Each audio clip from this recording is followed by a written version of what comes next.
النفسية دي ربنا ذكرها فين؟ في سورة الزمر، واضحة جدا، وفي آل عمران قال تعالى الذين يستمعون القول فيتبعون أحسنه أولئك الذين هداهم الله وأولئك هم أولو الألباب.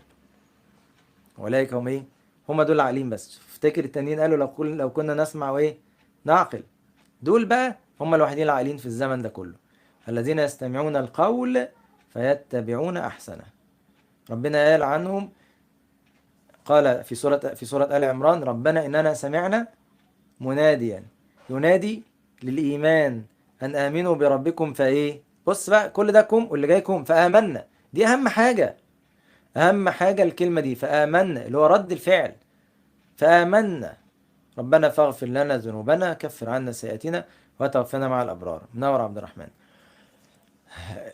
طيب في سورة المائدة نفس الكلام ده اتقال عن الايه، قال وذلك أن منهم قسيسين ورهبانا وأنهم لا يستكبرون وإذا سمعوا ما أنزل إلى الرسول ترى أعينهم تفيض من الدمع مما عرفوا من الحق يقولون. أهم حاجة دي خدوا قرار، في استجابة، في حاجة هتتغير.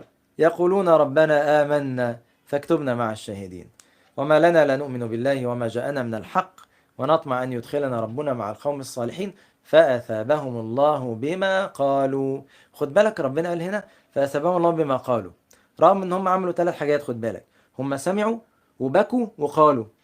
سمعوا ما أنزل إلى الرسول دي 1، ترى أعينهم تفيض من الدمع دي 2، يقولون دي 3.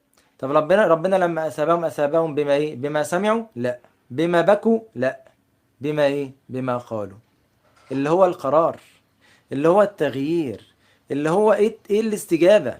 طب ما انا ممكن اصلي التراويح واصلي التهجد واقعد ابكي طول الليل، بس روحت مفيش حاجة اتغيرت، ما عملناش حاجة. انا عندي لا، ما تبكيش وروح اتغير احسن. قرار. انت سمعت ايات فيها وعيد، هل عدلت سلوكك؟ هل بطلت سجاير؟ هل بطلت افلام اباحية؟ انت سمعت ايات الجنة، هل اشتقت للجنة؟ هل زودت صلاتك؟ هل زودت وردك؟ ده اللي احنا عايزينه. اثابهم الله بما قالوا. القرار، التغيير، هو ده اللي بيفرق.